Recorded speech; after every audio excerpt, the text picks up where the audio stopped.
Hello everyone, तो finally last का quick revision आ चुका है। तो फटाफट से आप सभी की डिमांड पर बहुत सारे बच्चे बोल रहे थे भैया objective plus 2 marks 3 marks 4 marks के पांच पांच क्वेश्चन दे दो, जो कि हमारे एग्जाम में लास्ट टाइम पर हम ऐसा कुछ रिवीजन करके चले जाएं जो बिल्कुल एग्जैक्ट वही आ जाए।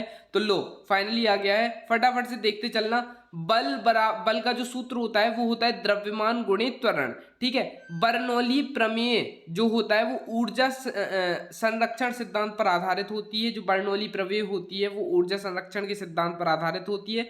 रुद्धोष्म प्रक्रम में ऊष्मा नियत रहती है। जो रुद्धोष्म प्रक्रम होता है उसमें जो ऊर्जा रहती है वो ऊष्मा रहती है वो कैसी रहती है, फिक्स रहती है, स्थिर रहती है, नियत रहती है ना।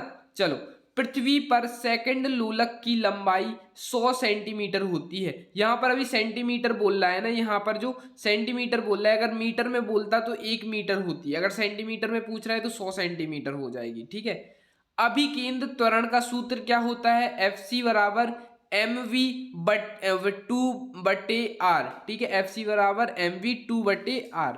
रॉकेट नोदन किस सिद्धांत पर आधारित है, तो रॉकेट नोदन संवेग के जो सिद्धांत है उस पर आधारित होता है। ठीक है, 1 किलोवाट घंटा में कितने जूल होते हैं, तो उसमें होते हैं 3.6 इंटू 10 जूल होता है। ठीक है, नेक्स्ट क्वेश्चन आ जाता है, तो द्रव चालित मशीन किस सिद्धांत पर कार्य करती है। द्रव चालित मशीन पास्कल के सिद्धांत पर कार्य करती है। बॉयल का नियम, और आपको बॉयल का नियम तो बहुत अच्छे से रट लेना है। ठीक है, कि इस नियम के अनुसार स्थिर ताप पर किसी गैस के निश्चित द्रव्यमान का आयतन उसके दाब के अनुक्रमानुपाती होता है, पीवी बराबर के, जहां पर के एक नियतांक है।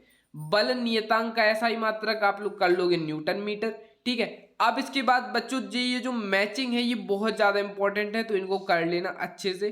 ठीक है, ये तुम्हारी मैचिंग दी गई कोणीय संवेग का, गुरुत्वीय स्थितिज ऊर्जा का, विस्पंद की आवृत्ति का, है ना, कैप्लेट के परिक्रमण काल का नियम, गुरुत्वीय विभव, बलाघूर्ण, उसके बाद पलायन चाल।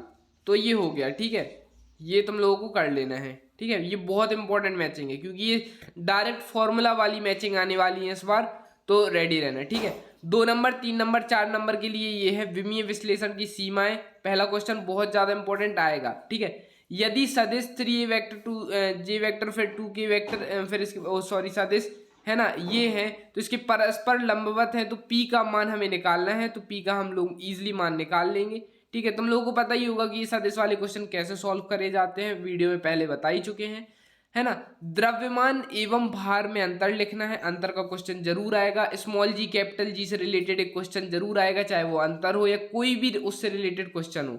ऊष्मा एवं ताप में अंतर बिल्कुल आएगा। ठीक है, उसके बाद न्यूटन का शीतलन नियम ये 2 नंबर में आएगा आपका। सरल आवर्त गति किसे कहते हैं, इसकी 2 विशेषताएं, ये 3 नंबर में आएगा। पृष्ठ तनाव जो होता है उसको प्रभावित करने वाले 3 कारक 3 नंबर में आएगा बच्चों ये, है ना। गति के समीकरण लिखिए एवं ग्राफीय विधि से सिद्ध कीजिए, तो ये भी आपका क्वेश्चन आएगा ग्राफीय विधि वाला। वृत्तीय गति किसे कहते हैं, एक समान वृत्तीय गति में अभिकेंद्री त्वरण का सूत्र बताना है, इजी क्वेश्चन है ना, थोड़ा सा डिफिकल्ट है ना, लेकिन नॉर्मल है। ठीक है, ऊष्मा चालकता गुणांक किसे कहते हैं, इसका सूत्र डायरेक्ट क्वेश्चन पूछ लिया। बस इतने ही तुम लोगों को लास्ट टाइम पर रिवीजन करने हैं, दैट्स इनफ। छोटी सी वीडियो थी, फटाफट से लाइक कर दो, चैनल सब्सक्राइब कर लो, है ना, क्योंकि जो अभी नेक्स्ट पेपर आने वाला है उसके लिए भी रेडी होना है हमें, है ना। इसलिए फटाफट से 3 मिनट में आपका पूरा वीडियो खत्म कर लिया। इसको अपन लोग 8-10 मिनट पर भी ले जा सकते थे, लेकिन फटाफट से अपन ने कंप्लीट किया। एंड इसके बाद अब तुम्हें कुछ नहीं पढ़ना है, बाकी अब पूरा रेस्ट देना है माइंड को। लास्ट टाइम पर अब कुछ नहीं पढ़ना है, आधे घंटे 1 घंटे पहले कुछ भी नहीं पढ़ना है। ठीक है, आराम से पेपर दे के जाना है, एंड ज़्यादा किसी से एग्जाम सेंटर पर बात भी नहीं करनी है ना, माइंड को रिलैक्स करना है। ठीक है, थोड़ा सा मेडिटेशन और कर लेना। ठीक है, okay guys, best of luck सभी को।